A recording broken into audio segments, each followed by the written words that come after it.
हो गया show in app. Okay. Hello बच्चों, नमस्कार, गुड मॉर्निंग। कैसे हैं सभी लोग? उम्मीद करता हूं बहुत अच्छे होंगे, बेहतर होंगे। तो परसेंटेज की आज हम लोग फोर्थ क्लास करने वाले हैं। 3 क्लास ऑलरेडी हमारी हो चुकी हैं यूट्यूब पर, और यूट्यूब पर आप लोगों ने उनको लाइव देखा और फिर रिकॉर्डेड फॉर्म में उनको एप्लीकेशन पर डाल दिया गया था क्योंकि डेमो क्लास थी। और आज से जो हम लोग शुरू करने जा रहे हैं वो एप्लीकेशन पर ही क्लास शुरू होगी, और टिल द एंड ऑफ आपका बैच हम लोग एप्लीकेशन पर ही बिजी रहेंगे। टारगेट बहुत छोटा है, समय बहुत कम है, हमारे पास लिमिटेड टाइम है, तो ज्यादा समय के लिए नहीं रहेंगे साथ में, लेकिन जब तक भी रहेंगे एप्लीकेशन पर ही साथ में रहेंगे। ठीक है?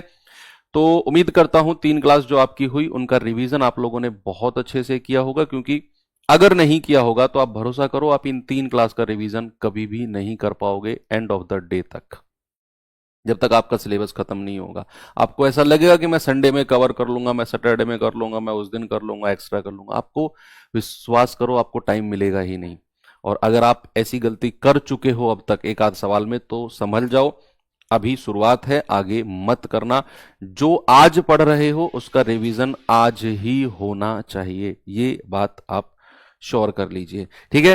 तो क्लास नंबर 4 हम लोग शुरू करने जा रहे हैं, और क्लास नंबर 4 में टाइप नंबर 7 हम लोग करेंगे। बहुत छोटा सा, छोटे छोटे टॉपिक्स को मैंने टाइप वाइज बांटा है। उन छोटे छोटे टॉपिक्स की छोटी छोटी कॉन्सेप्ट रहेंगे, और धीरे धीरे हम लोगों को मजा भी आएगा, क्योंकि छोटा सा कॉन्सेप्ट सीखेंगे उसके ऊपर 3-4 क्वेश्चन, छोटा सा कॉन्सेप्ट उसके ऊपर 3-4 क्वेश्चन। तो बच्चे, टाइप 7 का कॉन्सेप्ट क्या है मैंने आपको ऑलरेडी बताया कि फॉर सपोज अगर मैंने आपसे कहा 10% का फ्रैक्शन बताइए, भिन्न क्या होगा, आप कहेंगे सर 1/10। अब अगर मैं आपसे कहूं किसी संख्या में 10% की वृद्धि कर दो, किसी संख्या में क्या करो, 10% का इंक्रीज कर दो, तो आप क्या करेंगे? आप करेंगे कि सर अगर उस संख्या की ओरिजिनल वैल्यू 10 है, नीचे वाली वैल्यू, तो वृद्धि कितनी करनी है? ऊपर वाली वैल्यू को वृद्धि करके यहां पे लिख दो 11। तो उस संख्या का रेशियो कितना हो जाएगा बच्चे? 10 से 11।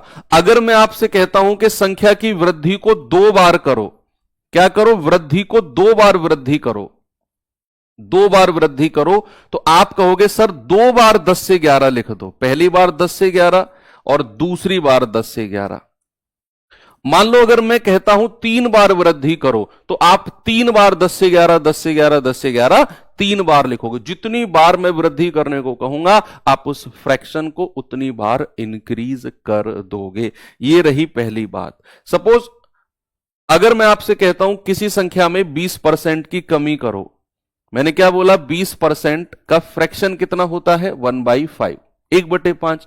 अगर मैं कहता हूं 20% की कमी करो, तो कमी करने का मतलब है कि अगर वो ओरिजिनल संख्या 5 है तो ऊपर वाली संख्या कम कर दो, 1 कम करके 4 लिख दो। और मैं कहता हूं 3 बार कमी करो, क्या करो बच्चे? 3 बार कमी करो, तो आपका जवाब क्या होगा? सर 5 से 4, 5 से 4 और 5 से 4। 3 बार 5 से 4, 5 से 4, 5 से 4 लिख दो, ये हमारी 3 बार कमी हो जाएगी। तो बेसिकली यही चीज आपने देखनी है और करनी है। उसके बाद अगर मैं आपसे कहता हूं कि भैया पहले तो किसी संख्या में 10% की वृद्धि करो, पहले 10% की वृद्धि करो और उसके बाद में 20% की कमी कर दो। क्या बोला मैंने? कि पहले तो 10% की वृद्धि करो और फिर 20% की कमी कर दो। तो आपके फ्रैक्शंस कैसे होंगे? आपके फ्रैक्शंस होंगे कि सर 10% का फ्रैक्शन होता है 1/10 और 20% का फ्रैक्शन होता है 1/5। तो अगर उसने पहले वृद्धि बोला है तो भैया 10 में क्या कर दो? 1 जोड़ दो, 11 कर दो। फिर उसने बोला है कमी 20% की, तो 5 में से 1 घटा दो और क्या कर दो? 4 कर दो। ये हमारे 2 रेशियो तैयार हो जाएंगे। तो इस तरीके से आप रेशियो मेथड से चीजों को कर सकते हो। अब मैं आपको कुछ फॉर्मूलेज लिखवाने वाला हूं बच्चे, कुछ फॉर्मूलेज लिखवाने वाला हूं, और आप मेरा भरोसा करो वो इतने इंपॉर्टेंट फॉर्मूले हैं ना कि परसेंटेज में भी काम आएंगे, प्रॉफिट लॉस में भी काम आएंगे, डिस्काउंट में भी काम आएंगे, और सबसे ज्यादा तो कंपाउंड इंटरेस्ट यानी कि चक्रवृद्धि ब्याज में काम आएंगे। तो 3 फॉर्मूले हैं, तीन फॉर्मूले, मैं 3 लाइन ऐसे खींच देता हूं। मैं आपसे कहता हूं कि पहले तो A% की वृद्धि, A% की वृद्धि किसी संख्या में की जाए और B% की वृद्धि की जाए। ये लगातार है, ये क्रमागत वृद्धि है। ये क्या है? क्रमागत है, सक्सेसिव है। क्रमागत का मतलब क्या होता है बच्चा? मैंने पहले 100 रुपए की कोई मैंने चीज खरीदी, मैंने उस पर 10% बढ़ाकर 110 रुपए उसको वैल्यू कर दिया, फिर मैं उसको 10% दोबारा बढ़ा रहा हूं। तो अगर मैं दोबारा 10% बढ़ाऊंगा ना, तो 100 पे नहीं बढ़ाऊंगा, 110 पे ही बढ़ाऊंगा। बढ़ी हुई वैल्यू को ही और आगे बढ़ाना, उसी को ही सक्सेसिव बोला जाता है। या फिर घटी हुई वैल्यू को और पीछे घटाना, उसी को ही सक्सेसिव बोला जाता है। ठीक है? तो अगर मैं सक्सेसिव रूप से, क्रमागत रूप से एक वृद्धि करता हूं A% की, और दूसरी भी B% की वृद्धि करता हूं, तो आपका ओवरऑल जो होगा, जो ओवरऑल आपका केस होगा बच्चे, ओवरऑल क्या होगी? वृद्धि होगी, इंक्रीज होगा। और क्या फॉर्मूला होगा? A+B+A×B/100। ये आपकी ओवरऑल वृद्धि होगी बच्चे। याद रखना, इस फॉर्मूले को हम चक्रवृद्धि ब्याज में भी यूज करेंगे। हम चक्रवृद्धि ब्याज यानी कि कंपाउंड इंटरेस्ट में भी यूज करेंगे। A+B+A×B/100 को CI के टाइम पे फिर से मैं आपको याद दिलाऊंगा। सेकंड आता है आपका कि अगर भैया मैं किसी भी वैल्यू में A% की कमी कर दूं और फिर B% की कमी कर दूं, दोनों अगर मैं कमी कर देता हूं, और ये सक्सेसिव है, ये क्रमागत रूप से है।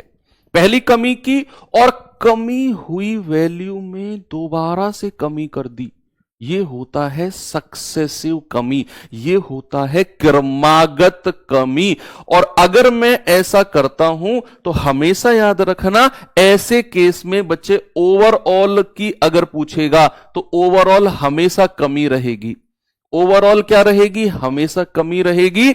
और फॉर्मूला क्या बनेगा? फॉर्मूला बनेगा मेरे भाई A+B-, पहला प्लस दूसरा माइनस, A×B/100। ऑलवेज कमी रहेगी।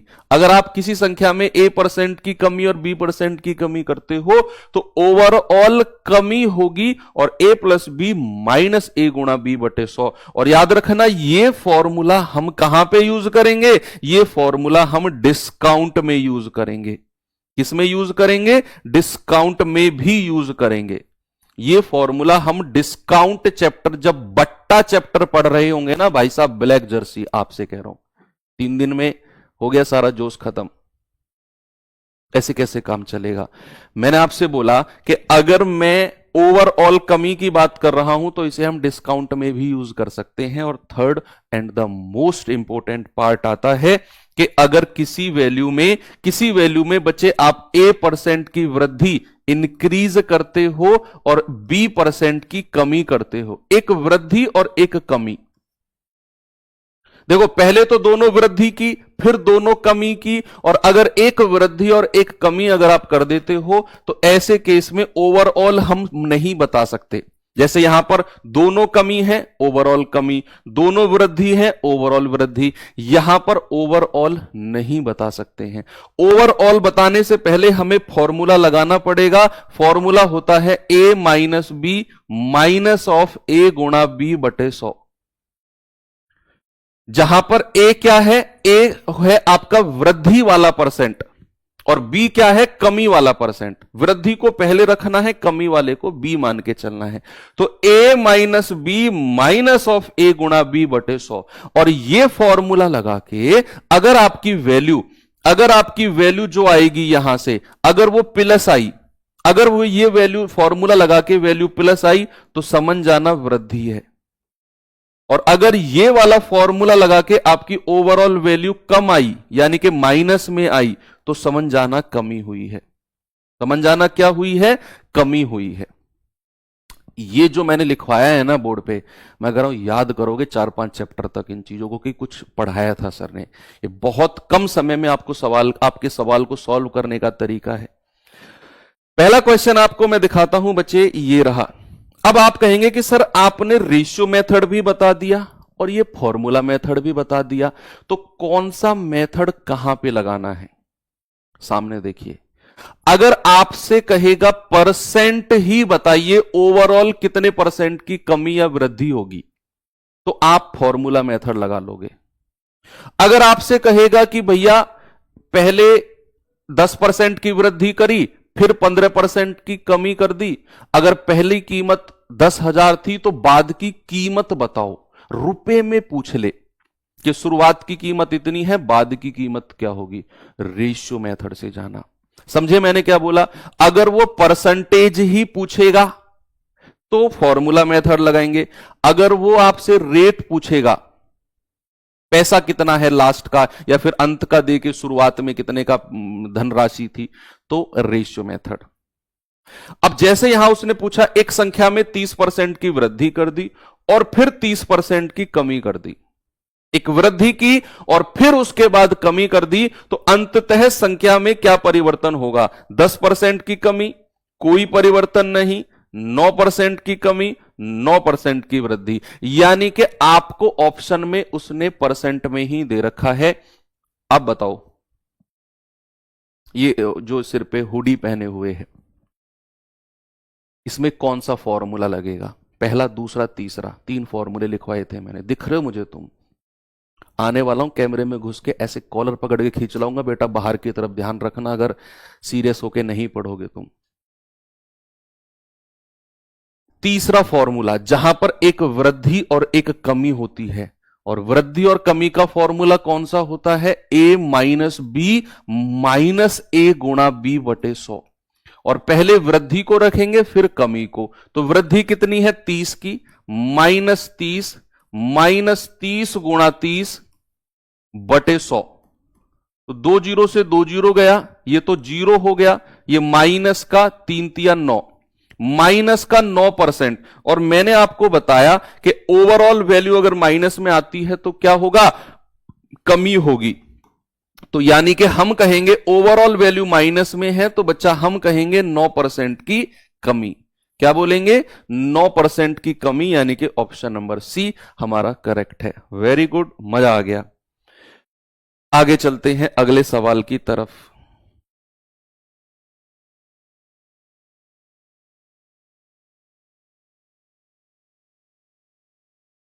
ये सवाल करिए पहले, नहीं ये नहीं, यही करिए आप पहले।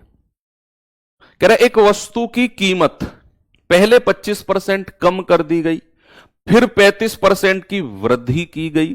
यदि परिणामी कीमत 405 रुपए है तो वास्तविक कीमत क्या होगी? मैंने बोला कि कभी भी आपसे अगर प्राइस या कीमत के बारे में बात करेगा तो आप रेशियो मेथड से जाना। अगर वो परसेंटेज ही पूछेगा तो फिर आप फॉर्मूला मेथड से जा सकते हो। अब चूंकि यहां उसने बोल दिया कि परिणामी कीमत भाई साहब 405 रुपए है, तो वास्तविक कीमत क्या है?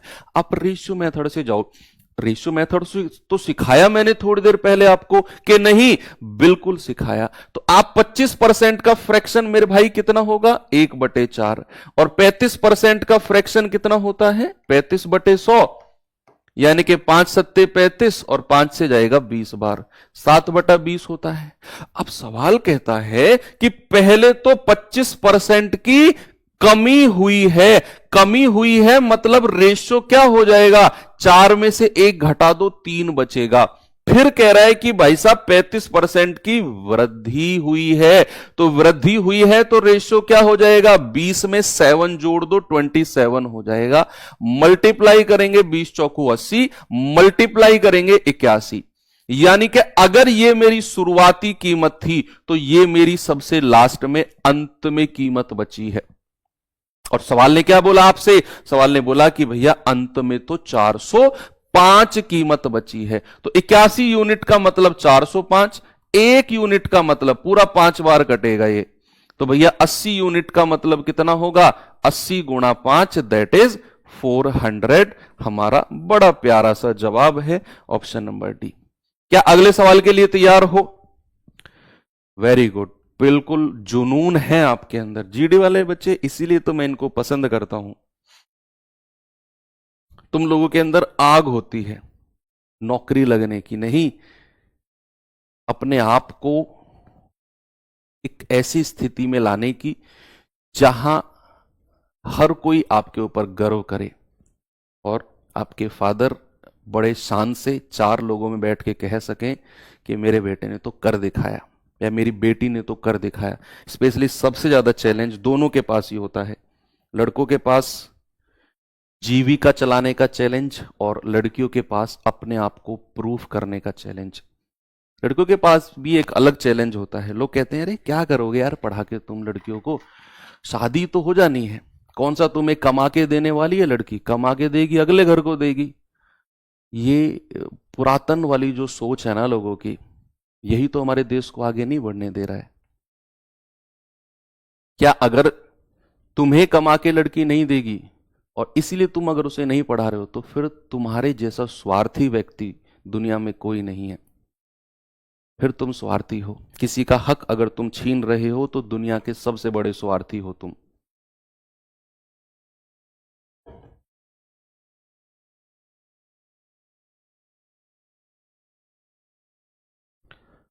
एक संख्या को पहले 15% घटाया जाता है, फिर 20% बढ़ाया जाता है। इस प्रकार प्राप्त संख्या मूल संख्या से 78 ज्यादा है। बताइए मूल संख्या क्या होगी? डिफरेंस, यहां पर बच्चे आपको डिफरेंस दिया हुआ है, अंतर दिया हुआ है। तो सबसे पहले हम क्या करेंगे, 15% का फ्रैक्शन कितना होता है, 3/20। देखो जब मैं ये फ्रैक्शन लिख रहा हूं ना, बार बार लिखूंगा ताकि आपको ये याद हो जाए। 15% का फ्रैक्शन 3/20 और 20% का फ्रैक्शन कितना होता है, 20% का फ्रैक्शन होता है 1/5। 20% का फ्रैक्शन कितना होता है बच्चे, 1/5 होता है। तो पहले तो 15% घटाया गया, तो 20 में से 3 घटा दो आएगा 17। फिर कह रहा है 20% बढ़ाया गया, तो 5 में 1 जोड़ दो, कितना आएगा, 6। मल्टीप्लाई करेंगे 20 पंजे 100, मल्टीप्लाई करेंगे 17 छिक्के 102, 17 छिक्के 102। तो सवाल कह रहा है कि भैया प्राप्त संख्या मूल संख्या से 78 ज्यादा है। प्राप्त संख्या मूल संख्या से, ये हमारी प्राप्त संख्या है, ये हमारी मूल संख्या है। इन दोनों का डिफरेंस कितना आ गया, 2 आ गया। और यही 2 की वैल्यू बचा हमें 78 दी हुई है। 1 यूनिट की वैल्यू आएगी आपका 2 तिया 6, 2 नाम 18, 39। मूल संख्या पूछी है मेरे भाई, 100 यूनिट की वैल्यू कितनी हो जाएगी, 100 यूनिट की वैल्यू हो जाएगी 3900। बिल्कुल सही जवाब होगा हमारा ऑप्शन नंबर डी। चलें आगे, चलिए थोड़ा सा आगे बढ़ते हैं, इस सवाल पे आते हैं।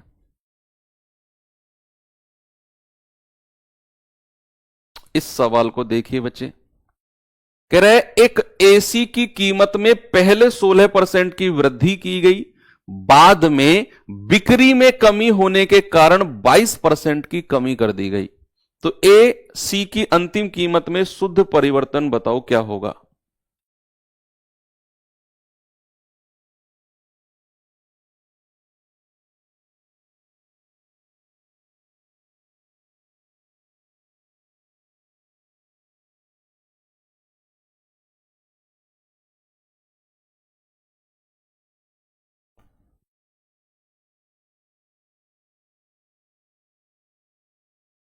मैंने आपको बोला जब भी वो परसेंट में पूछेगा फॉर्मूला लगा दो, अगर वो कहेगा प्राइस कितना है रेशियो मेथड लगा दो। बच्चे यहां उसने पूछा कि पहले 16% की वृद्धि हुई, बाद में 22% की कमी हुई, ओवरऑल परसेंट परिवर्तन। भाई एक वृद्धि है एक कमी है, मैं कह रहा हूं आपके जैसा तो कोई सवाल को कर ही नहीं सकता। फॉर्मूला होता है एक वृद्धि और एक कमी का, a minus b minus of a गुणा b बटे 100। a को वृद्धि रखना है 16 और b को रखना है कमी, दैट इज 22, और माइनस 16 गुणा 22 बटे 100। तो आप कहोगे 16 में से 22, देखो छोटी संख्या में से बड़ी संख्या घटाओगे बच्चे, माइनस का 6 आएगा, माइनस का 6 माइनस 16 दूनी 32, 3 16 दूनी 32 और 3 35 बटे 100। तो आपका जवाब आएगा -6 माइनस 100 से डिवाइड करेंगे 3.52, 6 और 3 9, यह आ गया माइनस का 9.52%। और अगर ओवरऑल वैल्यू माइनस में आई है तो हम कहेंगे 9.52% की कमी, क्योंकि ओवरऑल वैल्यू क्या है, माइनस में है। आपका जवाब आएगा ऑप्शन सी गलत हो जाएगा, ऑप्शन बी हमारा सही हो जाएगा। उड़ा दिया सबने। एक और सवाल दूं तो चलिए जल्दी से इस क्वेश्चन को करिए बच्चे, फिर हम बहुत स्पीड से टाइप को चेंज करते हैं। वो अगला टाइप भी इसी के ऊपर बेस्ड होगा, जो हमने इस टाइप में किया है ना, इसी के ऊपर बेस्ड होगा, बस थोड़े से अलग लैंग्वेज के क्वेश्चन होंगे वो, तो तैयार रहना आप लोग। कह रहा है एक वस्तु की कीमत में 25% की वृद्धि की गई, तत्पश्चात उसे 20% घटा दिया गया और फिर उसके बाद 10% बढ़ा दिया गया। बताइए कीमत में परिणाम वृद्धि क्या होगी। अब हमने अभी तक जो फॉर्मूले पढ़े वो केवल 2% के थे, वो केवल किसके थे, 2% के थे। या तो एक वृद्धि एक कमी, या दोनों कमी, या दोनों वृद्धि। लेकिन बच्चे इसमें तो 3% दे दिया। तो अगर 3% दे दिया तो चाहे आप रेशियो मेथड से चले जाओ, पहले आप रेशियो मेथड से जाके देखो, फॉर्मूले से मैं आपको अभी बताऊंगा। तो 25% का फ्रैक्शन बहुत स्पीड से 1/4। देखो अगर याद नहीं है ना तो मैं हर सवाल में लिख रहा हूं ये, ताकि आपको याद हो जाए। 25% 1/4, 20% 1/5 और 10% 1/10। तो सवाल कहता है पहले 25% की वृद्धि की गई तो 4 से 5 कर दो।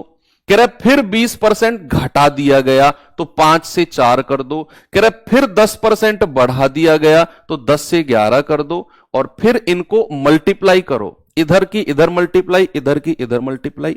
मैं कहूंगा जरूरत नहीं है, पहले आप थोड़ा सा रुको। इधर की अगर कोई संख्या, ये सब रेशियो में ही तो है, इधर की अगर कोई संख्या इधर से कट रही हो तो मल्टीप्लाई करने से पहले काट लो।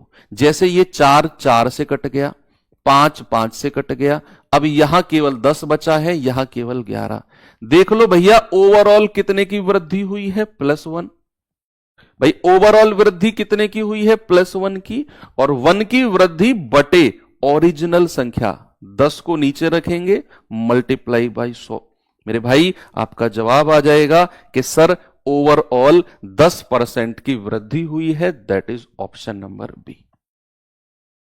आप मल्टीप्लाई भी करते, आप मल्टीप्लाई करते 4 पंजे 20 धाम 200, 5 चौके 20 की 11 में करोगे तो 220, तो आप फिर 0 से 0 काटोगे, 2 से काटोगे, तब भी ये 10-11 का रेशियो ही आएगा। इसलिए मैंने बढ़िया है पहले 4 से 4 और 5 से 5 उड़ा दिया। तो आपका जवाब कितना आ गया, 10% आ गया।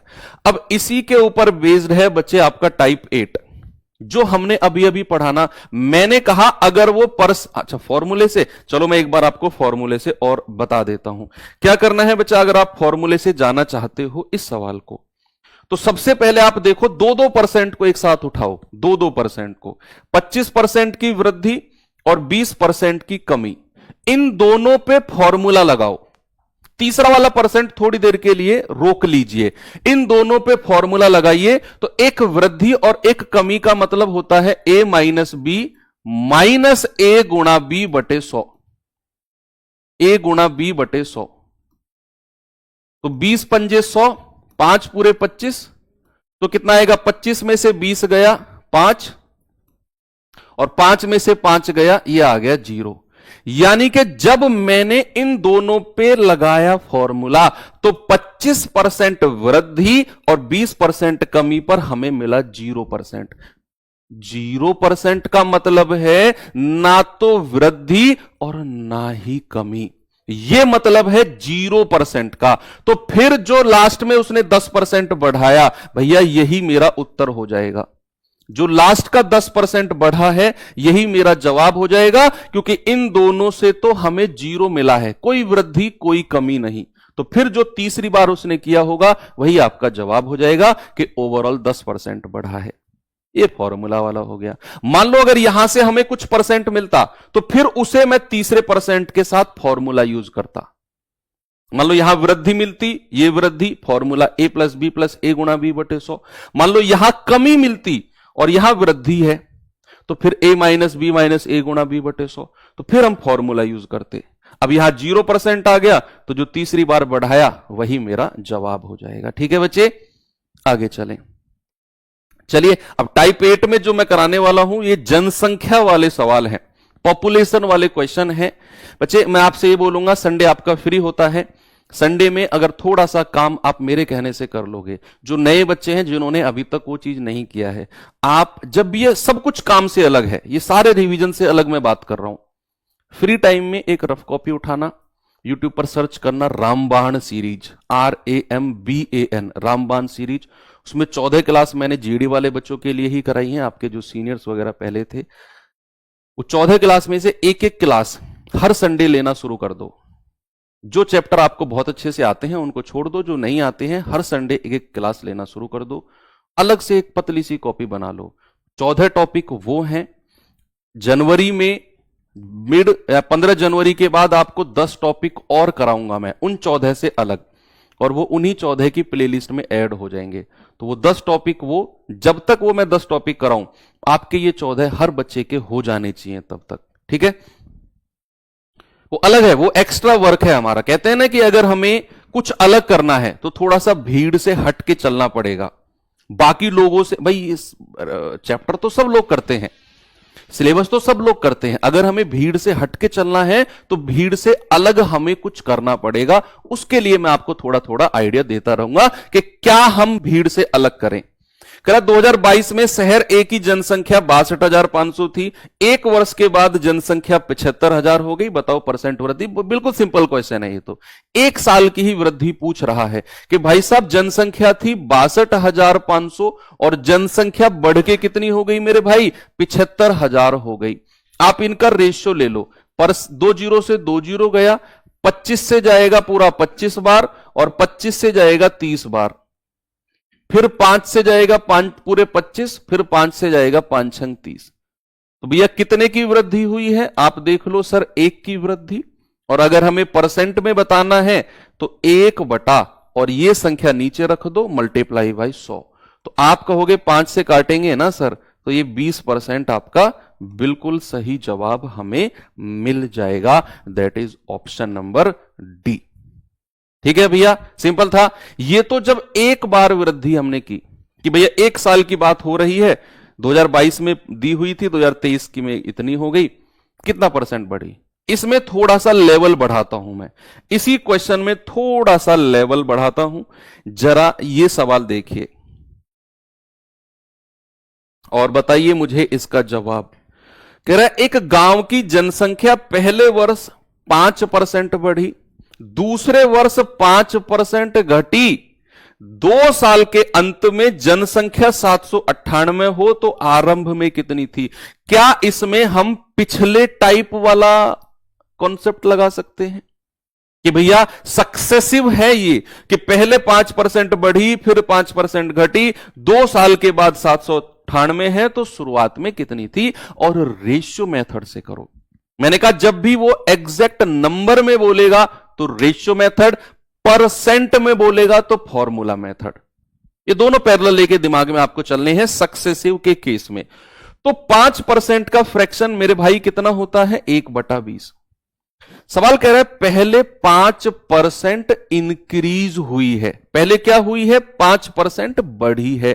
तो क्या मैं ये लिख सकता हूं 20 में 1 जोड़ दो 21। फिर मेरे भाई उसने बोला कि 5% घटी है। 5% क्या हुई है बच्चा, 5% घटी है। तो आप यहां पर 20 में 1 घटा दो, यहां लिख दो 19। अब मल्टीप्लाई करोगे 20 की 20 में 400, 21 की 19 में करोगे, 19 एकम 19, 19 दूनी 38 और 1 39।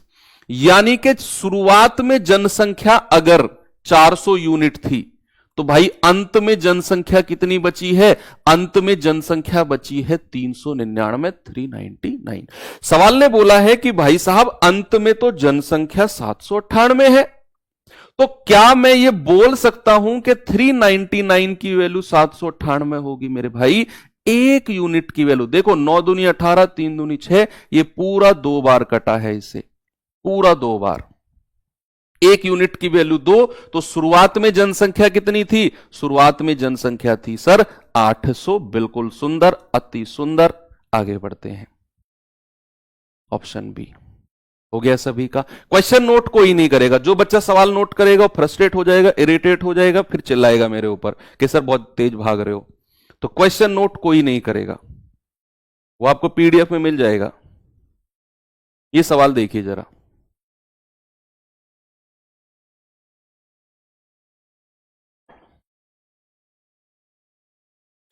सवाल है 4 साल पहले एक शहर की जनसंख्या 10,000 थी। पहले 2 साल के दौरान जनसंख्या की वार्षिक वृद्धि 20% थी। तीसरे और चौथे साल में जनसंख्या क्रमशः 10% और 5% की दर से कमी आई।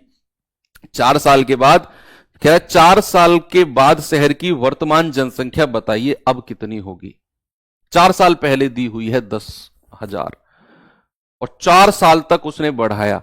कह रहा है कि पहले 2 साल, क्या बोला बच्चा उसने बोला पहले 2 साल तो जनसंख्या वार्षिक वृद्धि 20% है।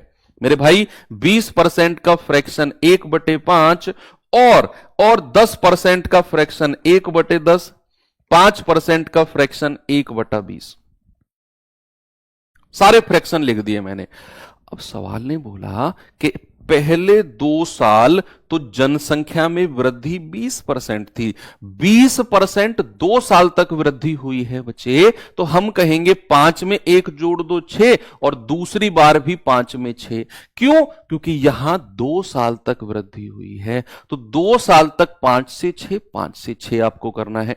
फिर कह रहा है तीसरे और चौथे साल क्रमशः, यानी कि तीसरे साल 10% की कमी आई है मेरे भाई, यानी कि 10 में 1 घटा दो 9। चौथे साल भी कमी आई है, यानी कि 20 में 1 घटा दो 19।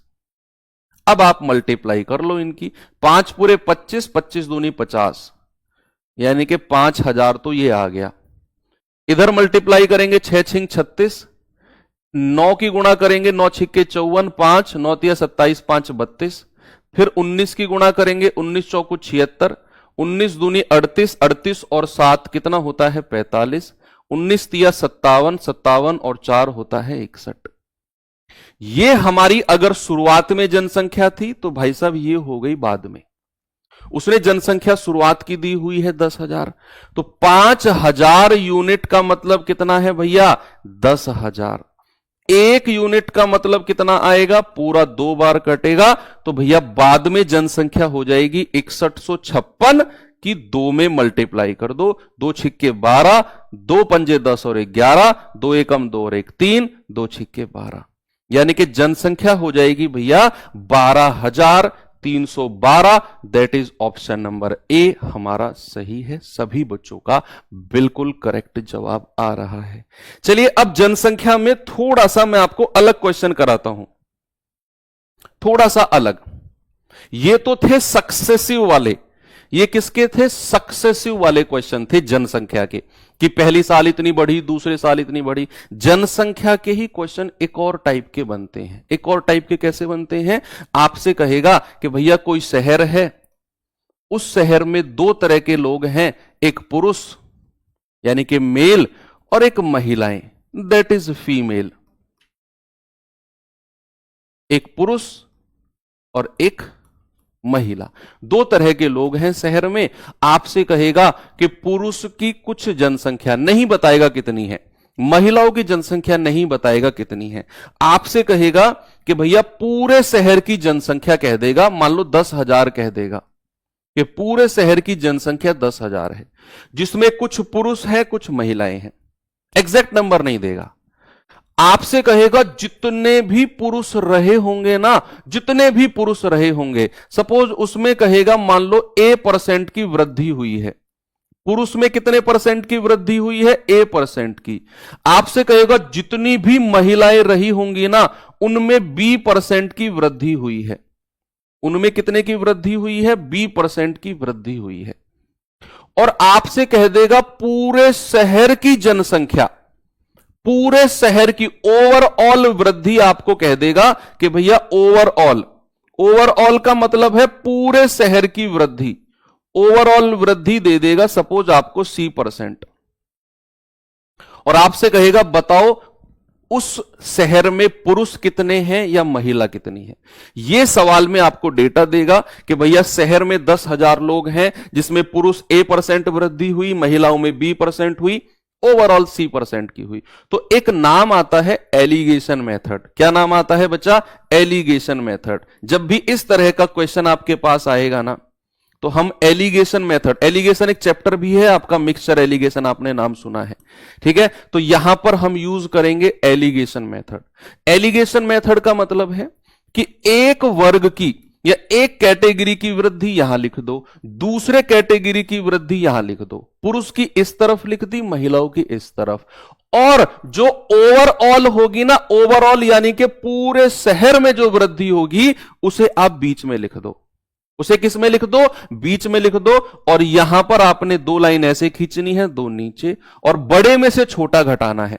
बड़े में से छोटा घटाना है, यहां डिफरेंस लेना है। डिफरेंस का मतलब बड़े में से छोटा ही होता है, ए और सी का, और यहां डिफरेंस लेना है, यहां पर बच्चे डिफरेंस लेना है बी और सी का, बी और सी का। तो ये जो रेशियो बनेगा ना, यहां पे जो रेशियो बनेगा वो टोटल जनसंख्या का रेशियो बनेगा, पुरुष और महिलाओं का, पुरुष और महिलाओं का ही रेशियो बनेगा। मैंने क्या बोला बच्चे? एक तरफ पुरुष, एक तरफ महिला की वृद्धि, बीच में ओवरऑल वृद्धि, बड़े में से छोटा घटाओ, बड़े में से छोटा घटाओ, और नीचे जो रेशियो बनेगा वो ओवरऑल यानी कि टोटल का बनेगा। चलिए सवाल देखते हैं इसके ऊपर, जरा देखिए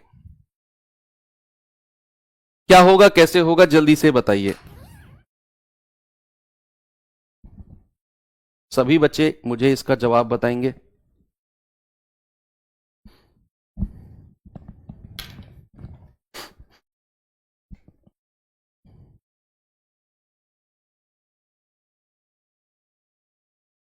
कह रहा है एक कस्बे की जनसंख्या भाई साहब 7,000 है। यदि पुरुष और महिलाओं की जनसंख्या में प्रतिशत वृद्धि 11% और 8% है। कह रहा है यदि नई जनसंख्या 7680 हो गई। नई जनसंख्या 7680 का मतलब है कि जो जनसंख्या 7,000 थी वो बढ़ के 7680 हो गई। बताओ कस्बे में महिलाओं की संख्या क्या है? देखो आपको पुरुष की वृद्धि दे रखी है, एक तरफ मेल लिखो, एक तरफ फीमेल।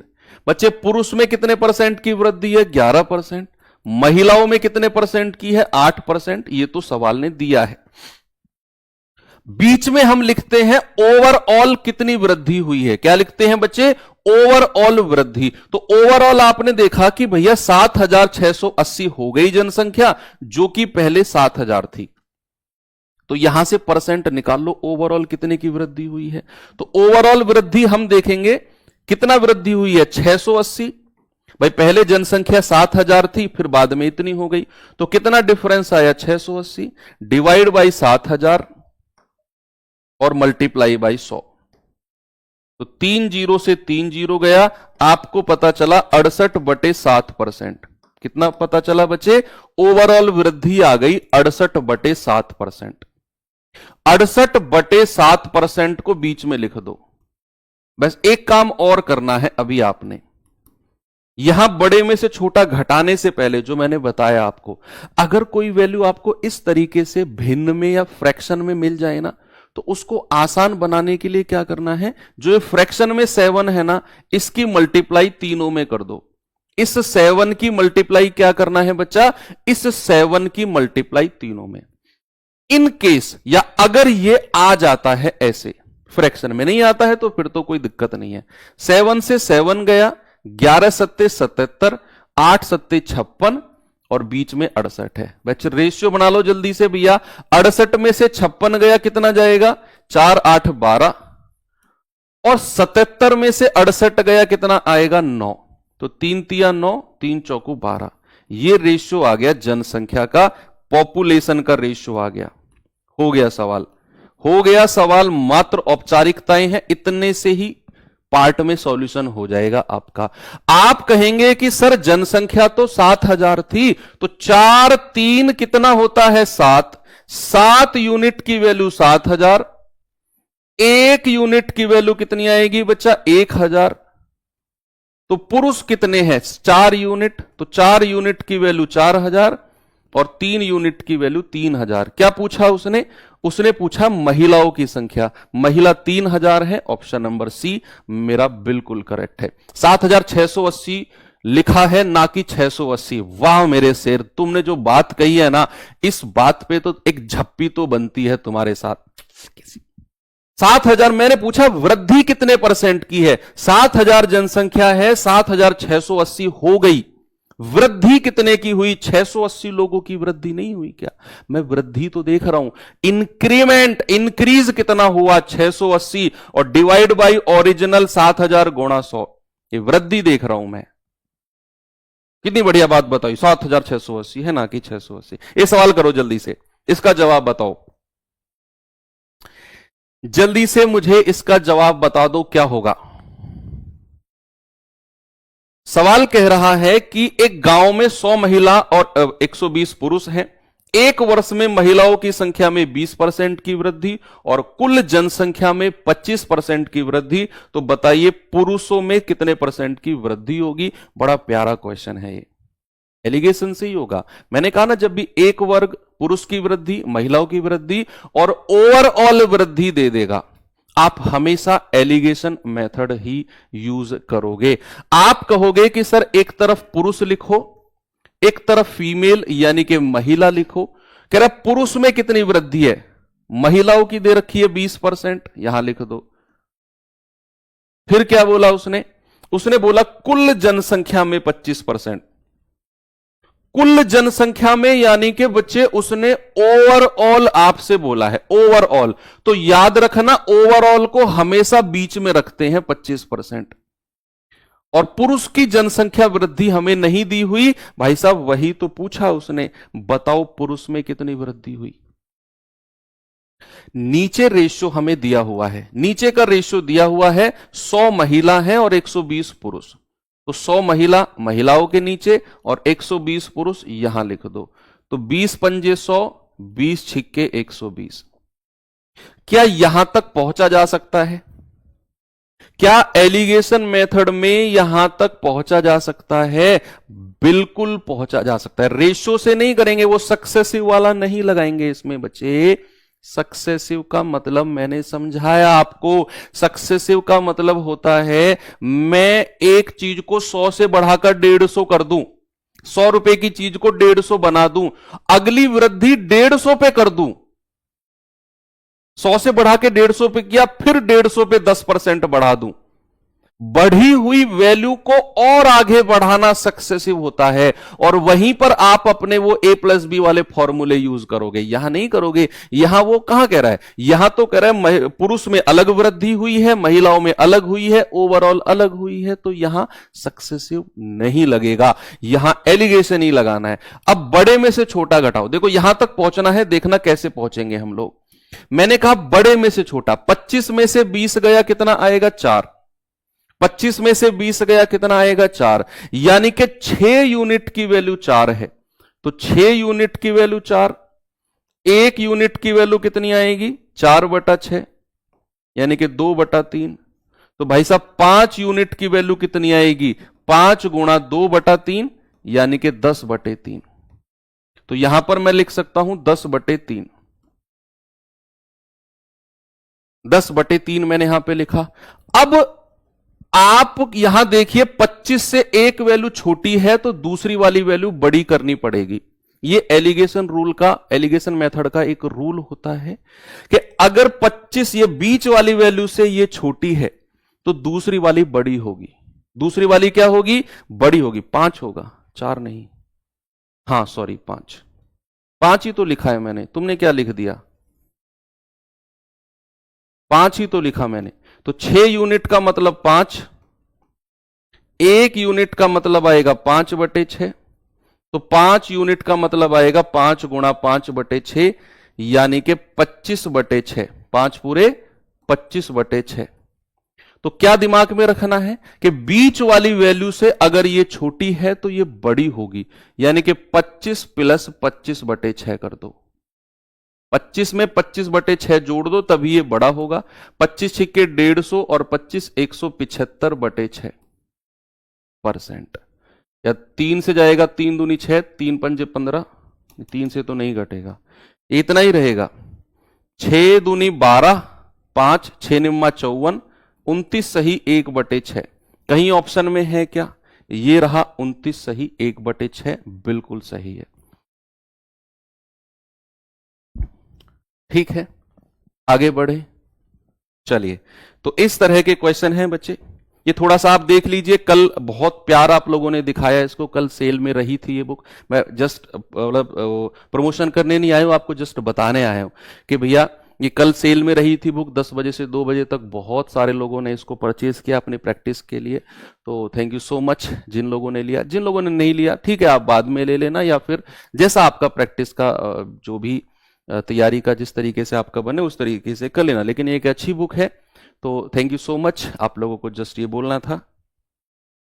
उम्मीद से ज्यादा आप लोगों ने इसके ऊपर प्यार दिखाया। मुझे इतना भरोसा नहीं था, मुझे ये था कि ये 5-10-15 हज़ार बच्चे इसको देख लेंगे और ठीक है, प्रैक्टिस इतने ही करते हैं। बाकी लोग तो ये सोचेंगे ठीक है मैं ऑनलाइन ही प्रैक्टिस कर लेता हूं, लेकिन यहाँ QR स्कैनर भी है, तो उसकी वजह से आप जो भी आपका भरोसा रहा हो उसके लिए थैंक यू सो मच। चलते हैं बच्चे अब अपने टाइप नंबर 9 के पास। टाइप नंबर 9 में क्या है, देखिए टाइप नंबर 9 में एक बड़ा इंपॉर्टेंट टाइप है। ये मैंने आपको रामबाण सीरीज में भी बताया था। रामबाण सीरीज में ये मैंने कराया था, जिसमें आपका धनराशि का विभाजन, धनराशि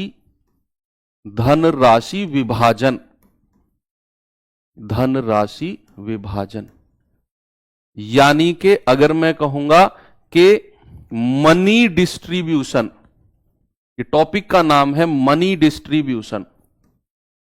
भाई कल को आप कमाने जाओगे, पैसे आएंगे आपके अकाउंट में, आप क्या उसे ऐसे ही रखोगे? आज तो बेटा आप पता है क्या सोच रहे हो, भाई साहब जब मैं पैसे कमाने लगूंगा ना, एक बुलेट लेके आऊंगा, भाई साहब मैं आईफोन 17 लेके आऊंगा, मैं आईफोन 20 लेके आऊंगा, आईफोन 19 लेके आऊंगा, मैं जो है ना एक खेत में ना एक बहुत बड़ा फार्म हाउस बनाऊंगा, एंजॉय करूंगा, आराम से रहूंगा। ये सपने आप देख रहे हो ना बेटा, जब बड़े हो गए ना, नौकरी लग जाएगी, शादी हो जाएगी, बच्चे हो जाएंगे, तो जो जिम्मेदारी होती है ना, उस जिम्मेदारी में ही आपको वो पैसा इन्वेस्ट करना होगा। आपका बच्चा कहेगा ना पापा आज शाम को तो पिज्जा खाने चलेंगे, मना नहीं कर पाओगे उससे कि पिज्जा नहीं खाते बेटा, ठीक है? नहीं तो वो पड़ोसियों को भी सुना देगा कि इस घर में कोई रो रहा है, ठीक है? वाइफ ने कहा ना कि ये अच्छी मूवी आई है, इसको देखने चलते हैं, तो जाना पड़ेगा देखने। तो फिर आपका जो सैलरी है ना, उसका डिस्ट्रीब्यूशन लिमिटेड हो जाएगा। कुछ खर्चा बच्चे की एजुकेशन में जाएगा। सैलरी महीने की मान लो आपने 50,000 आई आपकी, तो उसका कुछ परसेंट हिस्सा आपने बच्चे की एजुकेशन में दे दिया, कुछ परसेंट भैया शॉपिंग हो गई, जरूरी है, कुछ परसेंट राशन आ गया, है ना? राशन मानते हो, जो ग्रोसरी वगैरह जो महीने का सामान आता है, वो अभी ऐसे ही मिल रहा है ना, मम्मी सब्जी में नमक ज्यादा कर दिया, वो नमक कहां से आया ये पता नहीं है ना अभी तुम्हें, थोड़ा समय रुक जाओ पता चल जाएगा। ग्रोसरी का सामान आ गया, अभी तो तुम्हें ये भी नहीं पता चलेगा कि आलू का भाव क्या चल रहा है मार्केट में, टमाटर का भाव क्या चल रहा है मार्केट में। ये किताबों के रेट ही पता है तुम्हें कि टमाटर का मूल्य इतना, प्राइस गिरने से उतना ये हो गया, उतना हो गया, तो प्रैक्टिकल नॉलेज नहीं है अभी तुम्हें। तो ये चीज आपको थोड़ी सी नॉलेज होगी। आपका जो पैसा है वो डिस्ट्रीब्यूट होगा अलग अलग हिस्सों में, तो वो होता है आपका मनी डिस्ट्रीब्यूशन, यानी कि धनराशि का विभाजन। अब वो धनराशि का विभाजन भी बच्चे दो तरीके से होता है, दो तरीके से। एक होता है कुल धनराशि में से, एक होता है कुल धनराशि में से, फ्रॉम टोटल इनकम, कुल धनराशि में से, कुल धनराशि में से, from total income, from total money, आप ऐसे भी कह सकते हो टोटल मनी, कुल धनराशि में से, फ्रॉम टोटल मनी। एक होता है शेष धनराशि में से, शेष धनराशि में से, शेष धनराशि में से, from remaining, from remaining money.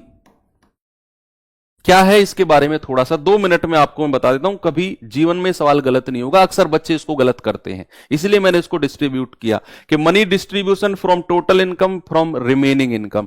From total income का मतलब है कि मान लो आपने 1 तारीख से लेकर 30 तारीख तक खूब मेहनत की, 30 तारीख या 31 तारीख की शाम को आपके अकाउंट में आ गए 40,000 रुपए या 50,000 या 60,000, जो भी आपकी सैलरी रहेगी, भाई साहब उस सैलरी को, उस मनी को अगर मैं परसेंट में मान के चलूंगा ना बच्चे, उस मनी को परसेंट में बोला जाता है 100%। कोई भी आपके पास अगर धनराशि है, सैलरी आपके अकाउंट में क्रेडिट हुई, उसको हम कहेंगे 100%। उसको हम क्या कहेंगे? उसको हम कहेंगे 100%। वो स्क्रीन ठीक कर दो सामने। तो अभी आपने खर्चा शुरू नहीं किया, अभी आपके पास 100% इनकम है, तो इस 100% में से बच्चे बोला जाएगा कि भैया 10% तो एजुकेशन, बच्चों की शिक्षा पर खर्च कर दो। इसी 100% में से कहा जाएगा 15% राशन, जिसको ग्रोसरी बोला जाता है, कि भैया राशन पे खर्च कर दिया। इसी 100% में से कहा जाएगा 20% की शॉपिंग हो गई, 20% की शॉपिंग हो गई। इसी में से कहा जाएगा कि 10% आपने रेंट दे दिया, जहां पे आप रह रहे हो, खर्चा किराया दे दिया। फिर जो बचा वो आपकी बचत हो गई। अब आप देख लो बचत कितनी हुई है। तो फ्रॉम टोटल इनकम का मतलब है जो भी 100% आपके पास रही है ना, उसी 100% में से अलग अलग परसेंटेज निकले हैं। तो अगर मैं कहूंगा मेरी टोटल बचत कितनी है, तो आप कहोगे सर इन सबको जोड़ लो, जल्दी से मोटा मोटा हिसाब बता दो। यार ये भी मुझे बताने की जरूरत है क्या तुम्हें कि भैया बचत कितने परसेंट की रही है? आप कहोगे सर 20 और 10 30 और 10 40, 40 और 15 55। ये तो 55% तो टोटल कितना हो गया? खर्चा हो गया। और अगर हमें बचत बतानी है तो 100% में से माइनस कर दो ये टोटल 55%। तो कितनी बचत आ गई? 45% की बचत है जी। कितनी बचत है? 45% की बचत है। यह है जब हम टोटल इनकम में से बात कर रहे हैं। सेकंड आता है बच्चा फ्रॉम रिमेनिंग इनकम, शेष धन राशि में से, फ्रॉम रिमेनिंग इनकम, यानी कि जब भी मान लो आपके पास शुरुआत में अगर मनी आपके पास 100% है, तो आपसे कहेगा कि भाई साहब 10% बच्चे की शिक्षा पर खर्च कर दो। तो 10% बच्चे की शिक्षा को दे दिया, तो फिर कहेगा जो शेष बचा है, जो रिमेनिंग बचा है, 10% शिक्षा पर खर्च करने के बाद जो रिमेनिंग बचा है, जो शेष बचा है वो कितना है? जो शेष बचा है वो है 100 में से 10 घटा दो 90%। इस 90% में से रेंट को दे दो 10%। इसमें से 90 का 10% अगर रेंट को दे दिया तो 90 का 10% कितना होता है? 10/100 गुणा 90। तो आप कहोगे सर 9 एकम 9, रेंट को दे दिया 9, तो भैया शेष कितना बचा है? रिमेनिंग कितना बचा है? 90 में से 9 अलग कर दो, 81 बचा है। इस तरीके से आपसे बात कहेगा। दो तरीके से डिस्ट्रीब्यूशन आपको समझ में आ गया। आपको पता चला कि जब टोटल धनराशि में से बोलेगा तो सीधा सीधा सारे परसेंट को जोड़ के 100 में से घटा दो। सिंपल है ये भी। जब कहेगा फ्रॉम रिमेनिंग, यानी कि हर परसेंट से पहले, सुनो ये बड़ा अच्छा डिफरेंस बता रहा हूं, हर परसेंट से पहले वो शेष वर्ड यूज करेगा, रिमेनिंग, कि शेष में से इतना परसेंट, शेष में से इतना परसेंट, तो वो आएगा सेकंड कैटेगरी में। आपको इस तरीके से सॉल्व नहीं करना, इसे करेंगे हम वन लाइनर से, वन लाइनर मेथड। अब जब ही बताऊंगा जब सवाल आएगा, बहुत आसान बन जाएगा। आपको ये पहले वाले से भी आसान लगेगा, इससे भी आसान लगेगा। वन लाइनर मेथड से करेंगे जब भी वो हर परसेंट से पहले शेष वर्ड यूज करेगा। ठीक है बच्चा, तो आपको ये पूरा डिटेल समझ में आया। मेथड बहुत इंपॉर्टेंट टाइप है, इसलिए मैंने इसमें इतना टाइम दिया। अब मैं आपको लेकर चलता हूं सवाल की तरफ। बस आपको सवाल को पढ़ के ये कैटेगराइज करना है कि ये कौन से टाइप का सवाल है।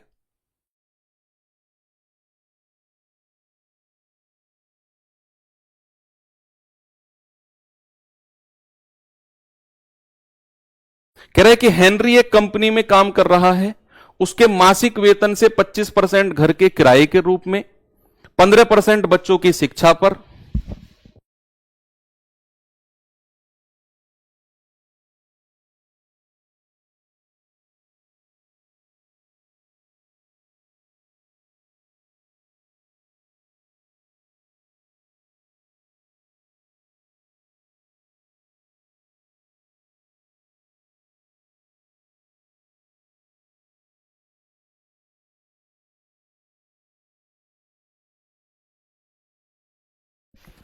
सवाल कह रहा है कि हेनरी एक कंपनी में काम कर रहा है, उसके मासिक वेतन में से 25% घर के किराए पर, ओके, 15% बच्चों की शिक्षा पर, ओके, कह रहा है 18% अन्य मदों पर, ओके, कह रहा है यदि उसके पास बचत 7560 है तो वेतन कितना है।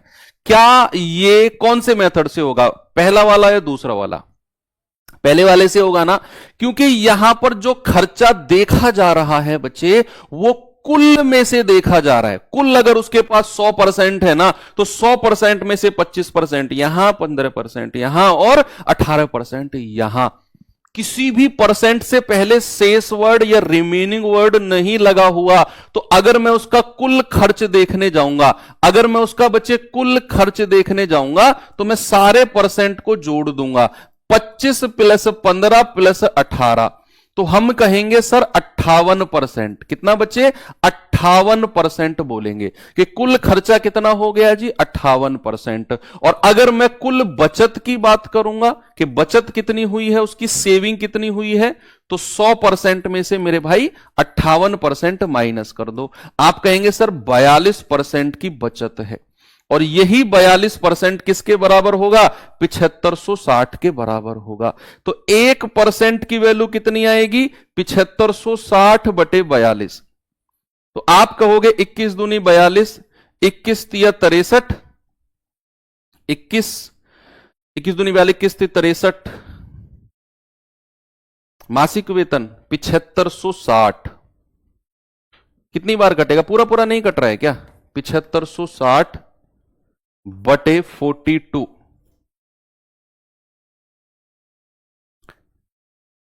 2 से 6 से कट जाएगा क्या? 7 एकम 7 से कट जाएगा, 7 छिंग 42, 7 एकम 7 जीरो, 7 अठे 56 जीरो, 6 से कट जाएगा, 6 एकम 6 8 48, सॉरी 180 बार कट गया। तो 100% कितना हो जाएगा? 100% हो जाएगा सर 180 गुणा 100, यानी कि 18,000 रुपया उसने कमाया होगा। ऑप्शन नंबर डी बिल्कुल सही है। मुझे भरोसा है अगला क्वेश्चन जो मैं देने वाला हूं उसमें चाहे आपसे हो चाहे ना हो, आप उसे करने की कोशिश जरूर करोगे। करने की कोशिश किया करो हर सवाल को, हो ना हो वो बाद का काम है। जैसे ये क्वेश्चन है, कह रहा है एक आदमी अपनी 25% धनराशि गुम कर देता है, शेष धनराशि का 60% खर्च करने के बाद उसके पास 360 रुपए बच जाते हैं। बताइए शुरुआत में कितने थे? कि कौन से मेथड से होगा, पहले वाले से या दूसरे वाले से? क्या यहां परसेंट से पहले रिमेनिंग या शेष वर्ड लगा कि नहीं? हां सर लगा, बिल्कुल लगा। उसने कहा 25% गुम कर दिया, और जो गुम होने के बाद उसके पास धनराशि बची ना, उस शेष में से 60% खर्च किया है। ये 60% टोटल का खर्चा नहीं है मेरे भाई, ये जो 25% खो गई ना पैसा, उसके बाद जो बचा है उसका 60% उसने खर्चा किया है, उसका 60%। ओके, तो अब मैं आपको यहां बताता हूं, ये सेकंड टाइप का क्वेश्चन है, सेकंड मेथड से जाएगा, और इसको हम वन लाइनर मेथड से करेंगे। किससे करेंगे मेरे भाई? इसको हम वन लाइनर मेथड से सॉल्व करेंगे। क्या होता है one liner method? One liner method क्या होता है जरा देखना। मान के चलो उसके पास धनराशि थी, शुरुआत में पूछा है ना, नहीं पता, मैंने मान लिया उसके पास शुरुआत में धनराशि थी ए, उसके पास शुरुआत में धनराशि कितनी थी ए। अब अगर उसने 25% गुम कर दी, समझना और खुद अपने दिमाग में जवाब बताना, जरूरी नहीं कमेंट बॉक्स में दो, अपने ही दिमाग में बताओ। अगर उसने 25% गुम कर दी तो उसके पास बची कितनी होगी? 100 में से 25% घटा दो सर, 75% बची होगी। यह उसकी शेष धनराशि है, ये उसकी गुम होने के बाद जो बची है ये वो धनराशि है 75%। अब कह रहा जो बची है उसमें से 60% खर्चा कर दिया। मैं कहता हूं अगर किसी भी धनराशि का 60% खर्च हो जाए तो बचेगा कितना? बचेगा 40%। 100 में से 60 घटा दो। बच्चे आप ये गलती मत करना, 25 में से, सॉरी इस 75 में से 60 मत घटाना, कभी आप सोचने लगो कि 75 में से 60 घटा दिया तो 15% बचा, नहीं, ये 60% इस टोटल का 60% है, इस टोटल का 60% है बच्चा। तो इस टोटल का 60% का मतलब है कि भैया अगर 60% खर्चा कर दिया तो 40% बचा होगा, तो इसका गुणा 40% कर दो और ये किसके बराबर हो जाएगा फाइनली? 360 के। जल्दी से सॉल्व करके ए की वैल्यू बता दो, हो गया सवाल वन लाइनर मेथड से। 2400 आ रहा है आपका, काटा पीटे करके बहुत अच्छे, आपने तो धुआं धुआं कर दिया भाई। 25 तिया 75, 25 चौके 100, 4 धाम 40, 0 से 0 गया, 3 से जाएगा 12 तिया 36, 120 बार, और 120 की 10 में गुणा करेंगे कितना जाएगा? हमने कुछ गड़बड़ कर दिया क्या भाई? 25 तिया 75, 25 चौके 100, 4 धाम 40, 0 से 0 गया, 3 से जाएगा 12 तिया 36, 1200 आएगा। ये तो धनराशि कितनी है उसके पास? 10 की गुणा उधर कर दो, 1200 आ जाएगा। 2400 क्यों कह रहे हो आप?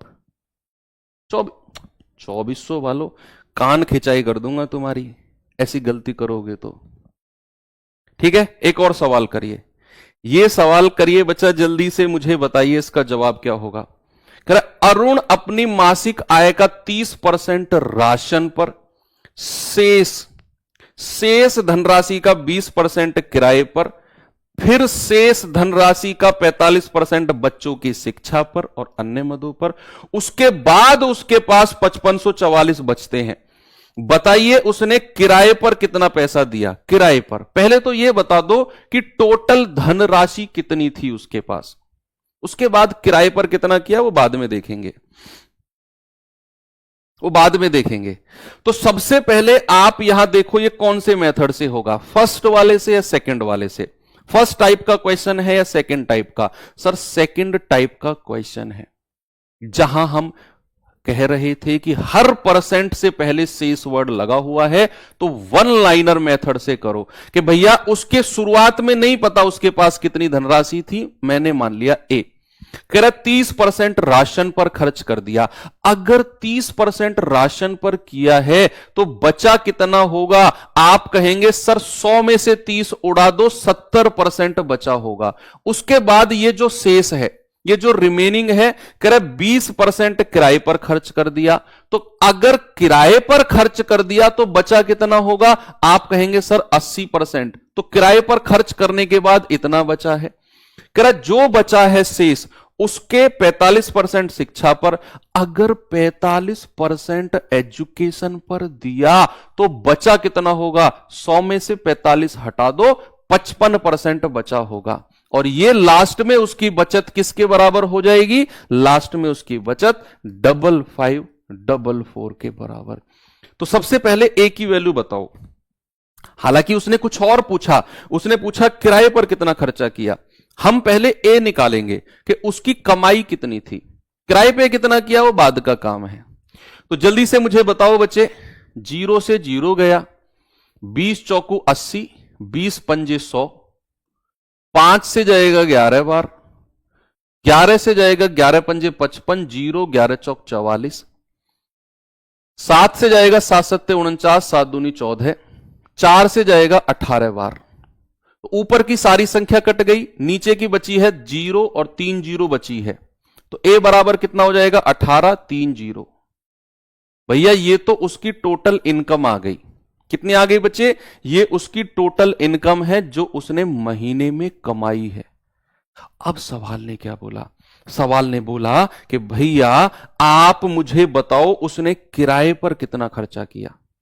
किराए पर देखो, सबसे पहले तो उसने 30% राशन पर खर्च कर दिया, और 30% राशन पर खर्च करने के बाद जो बचा उसका 20% किराए पर किया है। तो सबसे पहले हम क्या करेंगे? 18,000 यहां लिखेंगे, देखते रहना। अगर वो 30% राशन पर खर्च कर रहा है तो बच कितना रहा है उसके पास? 70%। अब जो 30% राशन पर खर्च करने के बाद बचा है ना, इसका 20% किराए पर दिया है। बहुत सारे बच्चे पता है क्या कर रहे होंगे? वो इस 18,000 का ही 20% निकाल रहे होंगे। हल्की सी स्माइल कर दो, तुमने गलती कर दी इस बात को करके। ये 18,000 का 20% नहीं निकालना, पहले 30% राशन का हटाना है 18,000 में से, फिर जो बचेगा उसका 20% निकालना है। ये आएगा रेंट, इसका 20% निकाल दो, ये आएगा आपका रेंट का खर्चा। किसका आएगा बच्चे? ये आएगा आपका रेंट का खर्चा। आपने 18,000 का 20% निकाल दिया, गलत कर दिया। ये 18,000 का 20% नहीं है, राशन के खर्चे के बाद जो बचा उसका 20% है। तो राशन के खर्चे के बाद इतना बचा, उसका 20% रेंट है। तो जल्दी से मुझे जवाब बता दो क्या होगा बच्चे। 3 जीरो से ये वाली 3 जीरो गई, चौथी जीरो से ये चौथी जीरो गई, 18 सत्ते 126 और मल्टीप्लाई बाई 20, 126 दूनी 252 यानी कि 2520। आपका जवाब हो जाएगा बिल्कुल करेक्ट है ऑप्शन नंबर सी, 2520 रुपए। ओके, चलें एक और क्वेश्चन, अच्छे लेवल के क्वेश्चन है ये, बिल्कुल बेस्ट लेवल के क्वेश्चन है। इस सवाल को और करो। कह रहे हरि के वेतन में से घर के किराए के रूप में 15%, घर के किराए के रूप में 15%, शेष राशि का 20% बच्चों की शिक्षा पर और शेष राशि का 10% उसकी चिकित्सा पर। अंत में उसके पास 42,480 बचते हैं। कुल वेतन कितना था? हर परसेंट से पहले शेष लगा हुआ है, वन लाइनर मेथड से उड़ा दो और जल्दी से मुझे जवाब बताओ इसका क्या होगा। भाई मान के चलें कि उसका वेतन है ए, अगर उसने 15% की कटौती किराए के रूप में की तो बचा कितना होगा? 15% के बाद शेष कितना बचा होगा? 85%। कह रहा है जो शेष बचा है ना उसका 20% बच्चों की शिक्षा पर। तो अगर 20% बच्चों की शिक्षा पर है तो भाई साहब क्या मैं कह दूं कि 80% बचा होगा फिर? ओके, फिर कह रहा है कि भैया शेष का 10% है चिकित्सा पर, शेष का 10% चिकित्सा पर, तो बचा कितना होगा? 90%। तो इसका 90/100 निकाल दो और ये टोटल किसके बराबर हो जाएगा? 42,840 के। क्या यहां से एक ही वैल्यू नहीं निकाल सकते आप? मैं कह रहा हूं दुनिया की कोई ताकत तो मैं नहीं रोक सकती एक ही वैल्यू निकालने से, कि रोक देगी? आप प्रो लेवल के हो चुके हो। अब इस तरह के क्वेश्चन में आप कहोगे सर 17 पंजे 85, 17 दूनी 34, 34 6 और 2 8, 17 पंजे 85, 17 दूनी 34 0, 8 धाम 80 और 8 तिया 24, 8 एकम 8, 8 पंजे 40, 9 धाम 90, 9 तिया 27, 9 पंजे 45 और 2 जीरो से ये 2 जीरो गया, 5 से जाएगा 5 सत्तू 35 और 100 की गुणा और फिर 100 की गुणा उधर कर दो तो ए बराबर कितना आ जाएगा? 7 और 2 4 जीरो की उधर गुणा जाके हो जाएगी। तो आपका जवाब आएगा कि 70,000 रुपया। ऑप्शन नंबर डी हमारा सही है। ओके, 11 बजे से अगली क्लास है आपकी। जो अब ये टाइम मिलेगा ना जब मैं छोड़ूंगा आपको 30 40 45 मिनट, इसमें रिवीजन करना है इस क्लास का आपको, और वर्कशीट के 10 क्वेश्चन पिछली क्लास के, कल की क्लास के आज लगाने हैं, आज की क्लास के कल लगाओगे। चलिए ये सवाल होमवर्क दे देता हूं आपको, इसे ट्राई करना। कल हम यहीं से इसको सवाल को करके और फिर हम अगले टाइप पे बढ़ जाएंगे। ठीक है, आज के लिए इतना ही काफी है। उम्मीद करता हूं अच्छी क्लास लगी होगी, लेवल भी अच्छा है, मेंटेन किया है मैंने। तो चीजें इसमें एक क्लास इसमें एक्स्ट्रा जाएगी बच्चे, परसेंटेज में एक क्लास एक्स्ट्रा जाएगी। अभी 2 क्लास का पार्ट बचा हुआ है, 5 में मैं करा देता, लेकिन शुरू की 3 क्लास को हमने थोड़ा सा 1-1 घंटे रखा, स्लो रखा। डेमो क्लास थी क्योंकि वो है ना, स्पीड मेंटेन करने में टाइम लगा। ये जो 1 क्लास एक्स्ट्रा है इसको मैं किसी अदर जगह एडजस्ट कर लूंगा, डोंट वरी। ठीक है, तो 1 क्लास इसमें इस वजह से एक्स्ट्रा है। बाकी अभी स्पीड आप लोग मेंटेन करेंगे मेरे साथ और रिवीजन करेंगे तो आपकी स्पीड ऑटोमेटिकली तेज हो जाएगी और फिर चीजें टाइमली चलेंगी। ओके, तो मिलते हैं कल के सेशन में। हैव अ नाइस डे, जय हिंद।